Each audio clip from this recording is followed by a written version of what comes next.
Olá, está começando a partir de agora o Toda Mulher. O abandono afetivo paterno não é apenas uma ausência, é uma ferida que atravessa a infância, molda a juventude e deixa marcas emocionais que muitas vezes seguem pela vida adulta. No Brasil, essa realidade afeta milhares de crianças e adolescentes, quase sempre recaindo sobre as mães a tarefa solitária de garantir cuidado, presença, rotina e amor. Em 2025, esse debate ganhou um novo significado com a aprovação da Lei 15.240, que reconhece o abandono afetivo como um ilícito civil passível de indenização. A legislação altera o Estatuto da Criança e do Adolescente para afirmar de forma contundente que cuidar não é opcional, é dever legal. O texto da lei deixa claro que o cuidado afetivo tem o mesmo peso que o sustento material, a guarda e a educação. Ou seja, não basta estar no registro, a responsabilidade parental exige convivência, orientação, apoio emocional, participação na vida escolar, acolhimento e presença real. A Lei 15.240 é o tema de hoje. Toda mulher está no ar.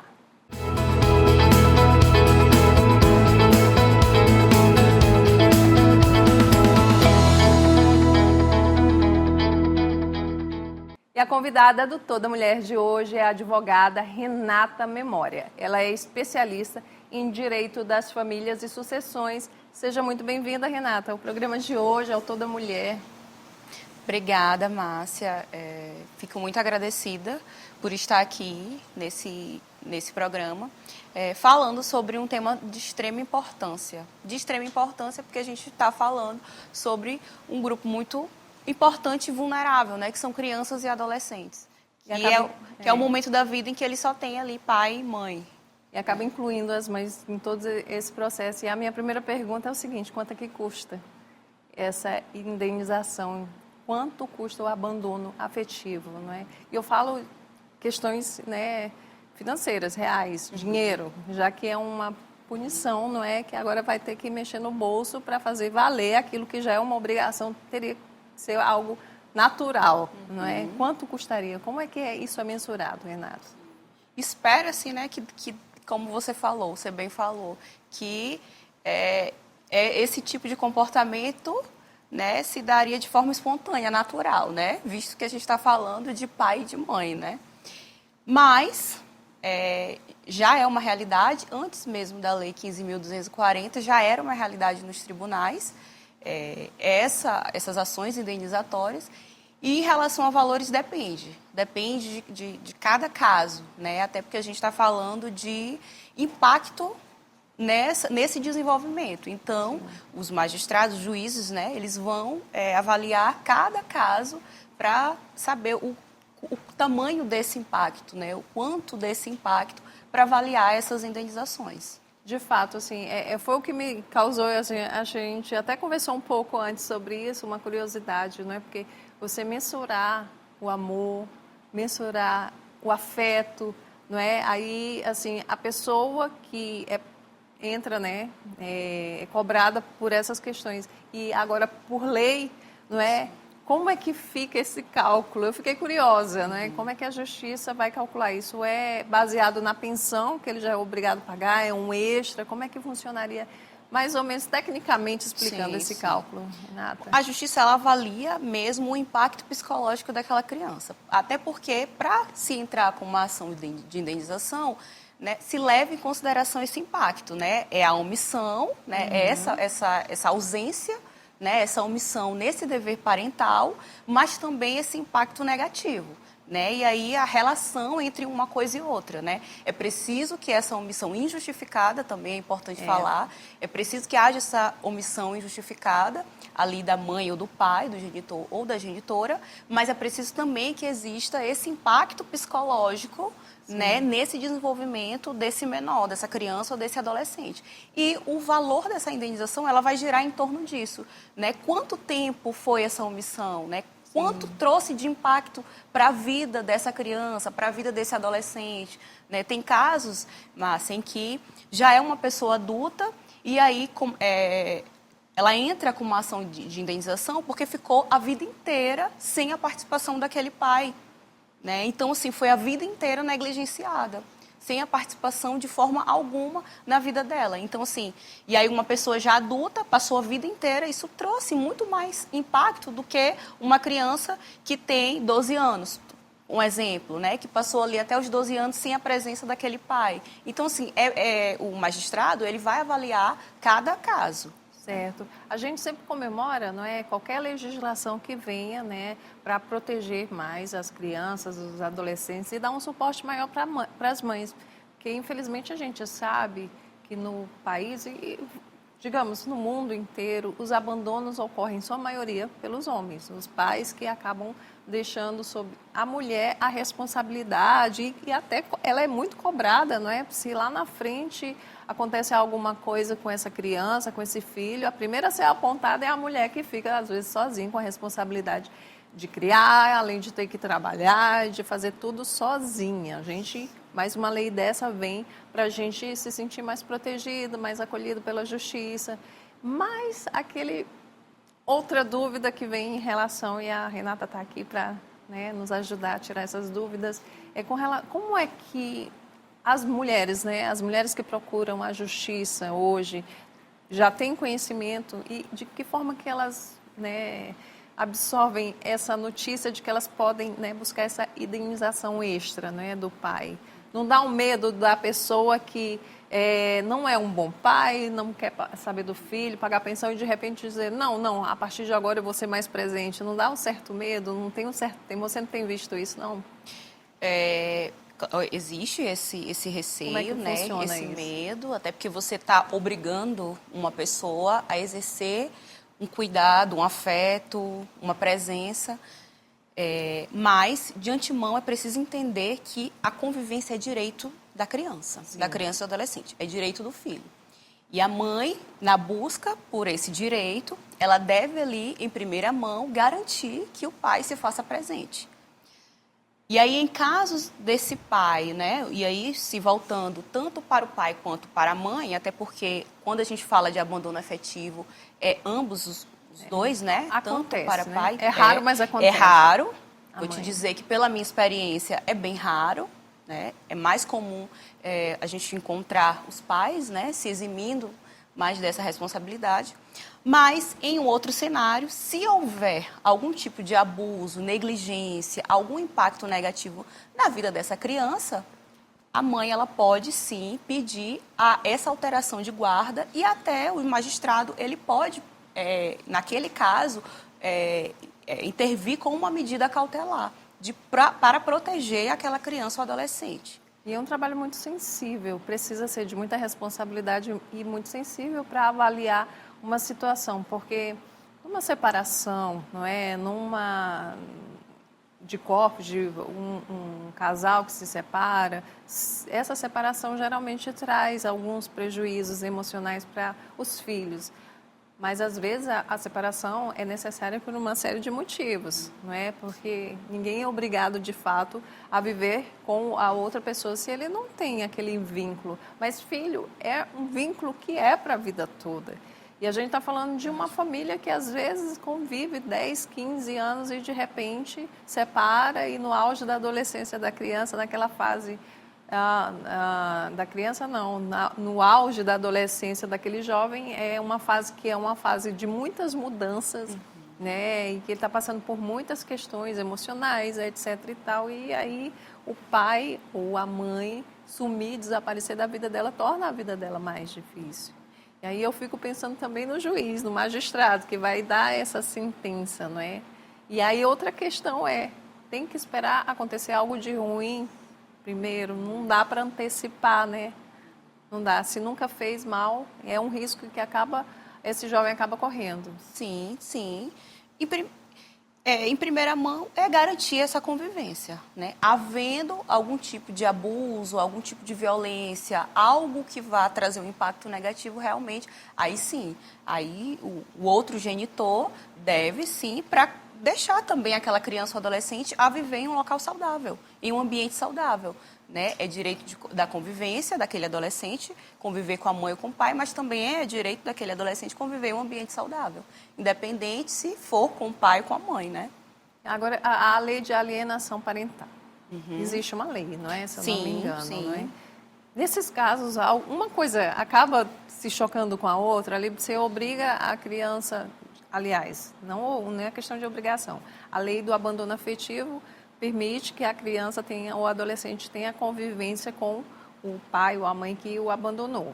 Né? De repente, está ali uma oportunidade também para essa pessoa, se ela não tiver de boa vontade, mexer com a cabeça desse adolescente. Aí já vem uma outra lei, que é essa da alienação parental. Como é que está funcionando isso? Você tem observado casos que acabam, né, Sim. se encontrando, né? Sim, sim. A lei de alienação parental, ela vem justamente, todos esses dispositivos legais são dispositivos de proteção da criança e do adolescente. E havendo ali uma alienação, uma caracterização ruim, de forma ruim, que é essa alienação de um dos genitores, é possível reformar a guarda, alterar a guarda, né? A guarda, ela pode ser modificada a qualquer tempo. Né? E a mãe ou o pai que estiver com a guarda e estiver fazendo ali essa alienação, descaracterizando, desmoralizando o outro genitor, ele pode sim perder a guarda. Então, assim, o objetivo de todos esses dispositivos, Márcia, é proteção da criança e do adolescente, né? É proteger, deixar que esse adolescente ele viva em um ambiente seguro, saudável, é dever do pai e da mãe. Mas quando um dos dois não está exercendo aquele dever de forma legal, né? De forma priorizando realmente o bem-estar, a proteção daquela criança e adolescente, medidas legais, elas são tomadas. Né? Ou afastamento daquele pai ou daquela mãe que está ali cometendo abuso, negligência na vida daquela criança ou adolescente, ou imposição mesmo, de visitação, de convivência. É possível entrar com uma ação obrigando aquele pai ou aquela mãe a conviver, a visitar. Né? Pasmem, é possível sim. É possível. É temeroso, de certa forma, mas aí eu estou falando do ponto de vista legal, e da mãe, também. né? Sim. Do lado de cá da mãe, que vê muitos casos acontecendo, né? E a gente, quem é mãe, sempre busca. E o pai também proteger seus filhos. E aqui eu não estou dizendo que um é melhor do que o outro de forma alguma, mas é porque é um processo muito delicado, não é? E você conseguir... Quando os dois se entendem bem, pai e mãe, o diálogo fica mais fácil, mas quando há muito conflito nas relações, aí gera uma série de dúvidas sobre essa questão da lei. Mas, de fato, a gente fala dessa lei, 15.240, ela é agora desse ano de 2025, mas ela já vinha sendo maturada, não é? Sim, já era uma realidade, né, nos tribunais, já era possível se falar em indenizações envolvendo abandono afetivo, já se tinha ações nesse sentido, né, já se tinha decisões nesse sentido, indenizando mães, filhos, né? Quando se observava a questão do abandono afetivo, a lei ela é mais um dispositivo, né, que traz ali uma fundamentação, mas isso já era uma realidade. Né? De fato. Agora eu quero saber por que de fato precisou se transformar em lei para né, fazer valer essa realidade e essa necessidade das famílias. A gente vai para um rápido intervalo e na volta continua a conversa sobre a Lei 15.240 de 2025, que reconhece o abandono afetivo como um ilícito civil passível de indenização. Não saia daí.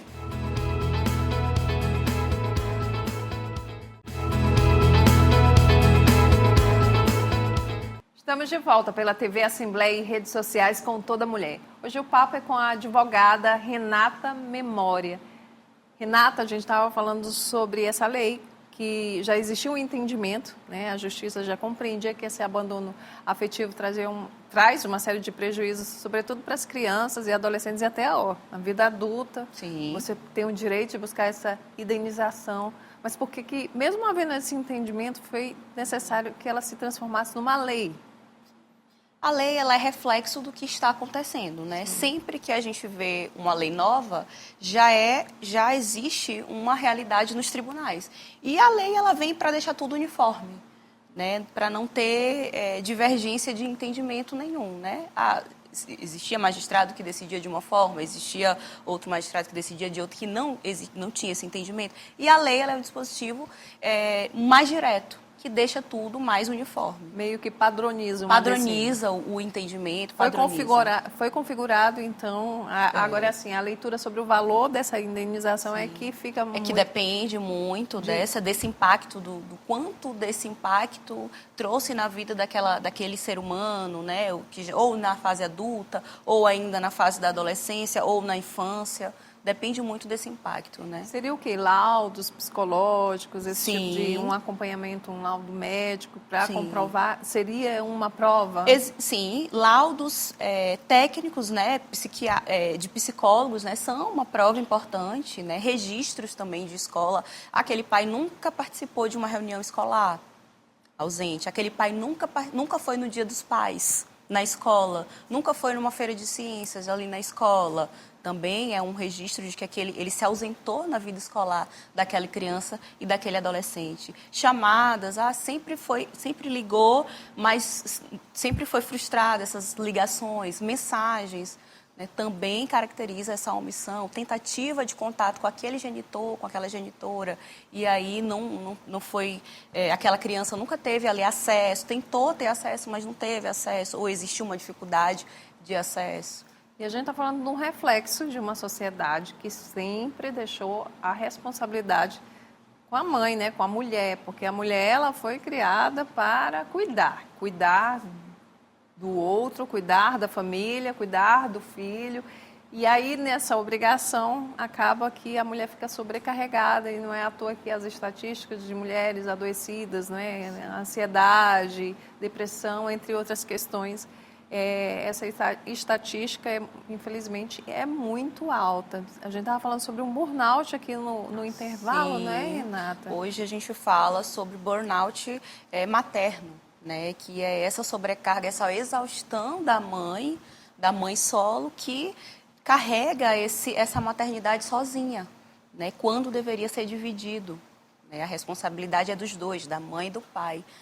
No início do programa, a gente comentou sobre essa responsabilidade dos dois, do início da vida da criança, né, até na gestação da mãe, até o fim. Né? Não existe ex-marido e ex-mulher, mas não existe ex-filho. Né? Filho é para o resto da vida, então é uma responsabilidade para o resto da vida. E esse burnout materno, ele entra para o cálculo da indenização também? Sim, já é observado sim. isso? Sim, sim. A gente fala assim, a gente traz essa sobrecarga da mãe. Isso até impacta nos processos de pensão alimentícia também. Essa sobrecarga da mãe, o dever do cuidado, né? Porque quando se fala sobre pensão alimentícia, a gente coloca os gastos daquela criança, né? Quanto ela gasta e a possibilidade de quem vai pagar. É sempre nesse cálculo proporcional. E esse dever do cuidado, esse cuidado também a gente consegue colocar também nesse cálculo.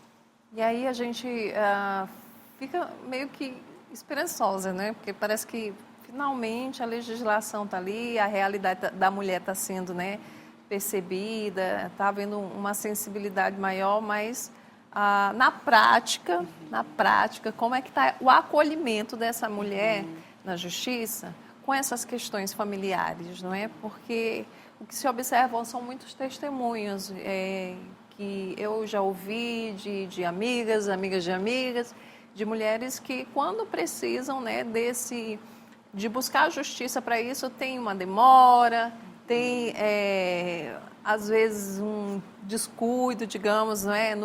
Nesse acolhimento, no tratamento, porque infelizmente a gente ainda precisa lidar com o machismo que é estrutural, a forma como a mãe, né, ela é recebida nas varas de família, como ela é tratada, e a dificuldade de conseguir resolver uma questão, porque ainda há esse entendimento, porque a obrigação realmente é da mãe, por que está reclamando, é louca, etc. e tal, dependendo de como também é a defesa do cidadão lá que abandonou.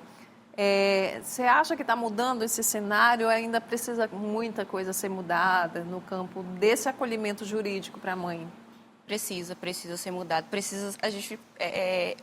Eu que trabalho com isso todos os dias, né? O que eu percebo, essa demora, ela traz prejuízo, né? A criança, ela precisa, e aí falando em uma esfera mais ampla, tanto da questão do afeto, da convivência, mas também do sustento, que é importante, a criança ou adolescente precisa comer, né? Tem gastos diários, né? E aí você tem que esperar, suportar esse processo até o final, né? Durante 1, 2, 3 anos, até o final, para você ter ali uma garantia, para você ter uma sentença obrigando aquele genitor a fazer o básico, né? Ainda é um peso muito grande para a mãe, né? Que elas têm suportado só, né? Até porque um processo ele demora. Né? Então, essa falta de celeridade, essa demora na prestação jurisdicional também é um impacto ruim, traz um impacto ruim. É desgastante emocionalmente. Às vezes essa mãe está vindo de uma separação que traz impacto, que querendo ou não traz traumas. Né? E aí, acumulando esse processo de divórcio, ela traz essa questão da pensão, para regular a pensão e guarda. Né? Às vezes não tem uma boa comunicação, não tem como ter uma comunicação com aquele pai, né? Com aquele responsável. E aí, realmente, ela tem que esperar um processo, ela tem que esperar uma resposta do juiz. Então, é algo que eu percebo, é que a mãe ainda traz, mesmo com todos esses dispositivos legais, né? Mesmo com isso, a mãe ainda suporta muito o peso. Muito. Em média, quanto tempo está demorando uma resolução de uma pensão? Assim, a gente sabe que depois que está dito ali, ó, tem aí, se não pagar, tu pode acionar a justiça, que a prisão é bem rápida, não é? Mas, em média, quanto tempo demora, assim, um processo, né, de pensão alimentícia na justiça? Eu não gosto nem de falar de tempo, né, porque... Ainda assusta. E, assim, depende muito, depende da vara. Hoje, nós temos aqui no estado do Maranhão os centros de conciliação, né? Sim. Que eles tentam de um acordo, né, para ser mais rápido, né? E tende a ser mais rápido realmente, né? Não espera toda aquela instrução processual. Né? Eles tentam fazer um acordo, mas é um acordo, só vale se os dois estiverem ali dispostos a fazer aquele acordo. Né? Esse consenso, ele é importante, não é? Porque se você, né, faz esse acordo ali no judiciário, é muito mais leve para as partes, para as duas partes. Mas ocorre de um concordar, os dois concordarem e o outro não cumprir? Ocorre muito isso? Ocorre. E aí, quando isso acontece? Sim. O acordo, ele vira uma sentença, né? Esse acordo firmado ali na frente do conciliador, do mediador, ele vira uma sentença, né? É homologado pelo juiz. E no não cumprimento daquele acordo, né, daquela sentença, existe ali a execução. A mãe, ela pode ali entrar com um processo de execução que vai obrigar aquele genitor. E você acha que as mães estão sabendo dessa mudança na lei, da existência dessa lei? Já está Olha, é bem muito recente. recente. É muito recente. Por isso isso vai muito do profissional também que acompanha. Exato. Né? É importante sempre procurar um advogado especialista na área, né? É importante. O próprio tema, eu fiquei muito feliz de estar aqui para que a gente fale sobre isso, para que as pessoas conheçam, para que as mães conheçam. Né? Até porque a informação, né, a gente consegue buscar ali algo, né? Às vezes até o advogado esquece, né? De falar, olha, doutor, mas eu estou sabendo dessa lei, que essa lei existe e ela vai me ajudar nessa, digamos, eu vou usar a palavra carga, porque é mais de um jeito, né, mais carinhoso, mas assim, a cuidar melhor do filho, a educar melhor, porque a educação não passa só por escola. E, né, matrícula, livro, uniforme. A educação, ela tem muito a ver com afeto, com carinho, com presença. Às vezes, um telefonema de um pai para um filho muda todo aquele peso que, às vezes, a criança que nem merece, porque criança não é para sofrer, né? Jovem, assim, não é momento...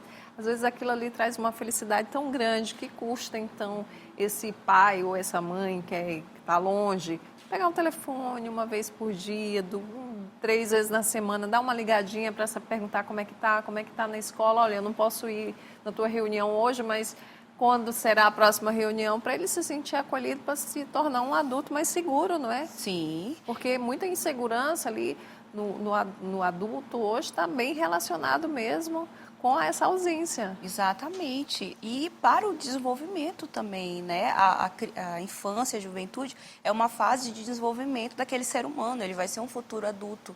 Né? E tem muitas pesquisas que comprovam que essa criança ou adolescente que teve essa omissão, né, de um dos genitores, do pai ou da mãe, ela tem muita tendência de ter problemas relacionais.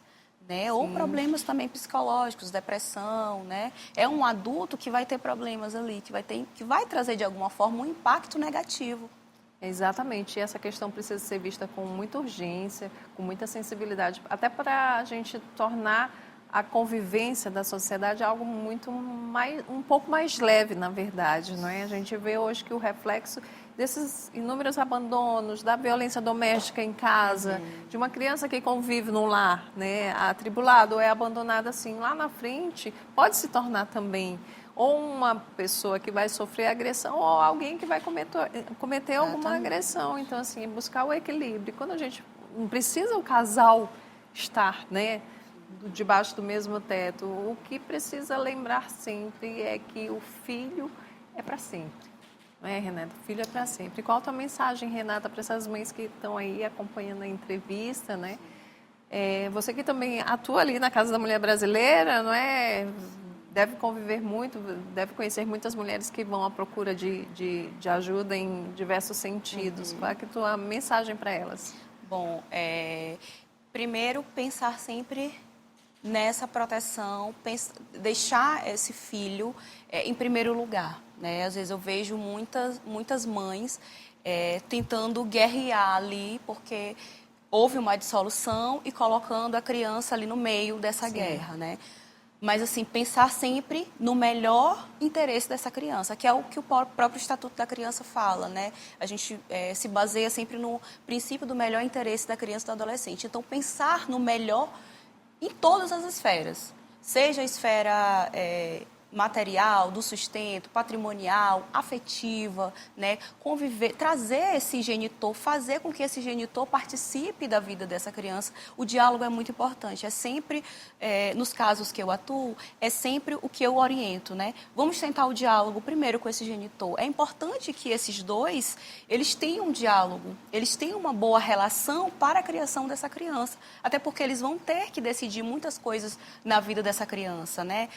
A profissão, escola, são os orientadores para a vida daquela criança, daquele adolescente, daquele futuro adulto. Então, sempre pensar no melhor interesse em todas as esferas na vida daquela criança ou do adolescente. Que a gente vê muito na questão do debate da pensão alimentícia e também agora, a partir de agora, essa indenização, né, que essa lei vai trazer a mais como esse amparo para essas mães, é que o debate da pensão ele fica muito ali na questão material do dinheiro, né? Só se fala no dinheiro. Eu vou pagar tanto.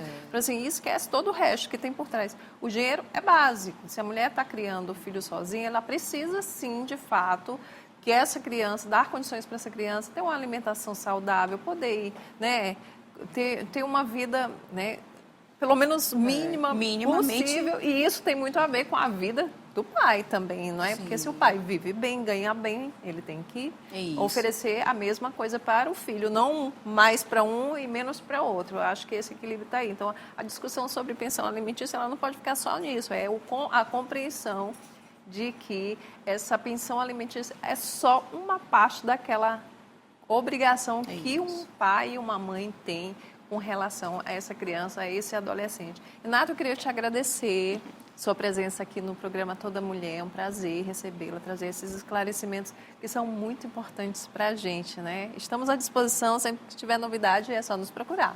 Ótimo, eu agradeço a oportunidade de trazer, de falar sobre um tema, como você falou, de um tema tão importante. Estou à disposição de vocês. Obrigada, Renata. Obrigada a vocês também pela audiência. E o Toda Mulher de hoje fica por aqui. Acompanhe as reprises em nossa programação e também no YouTube da TV Assembleia do Maranhão. Até nosso próximo encontro.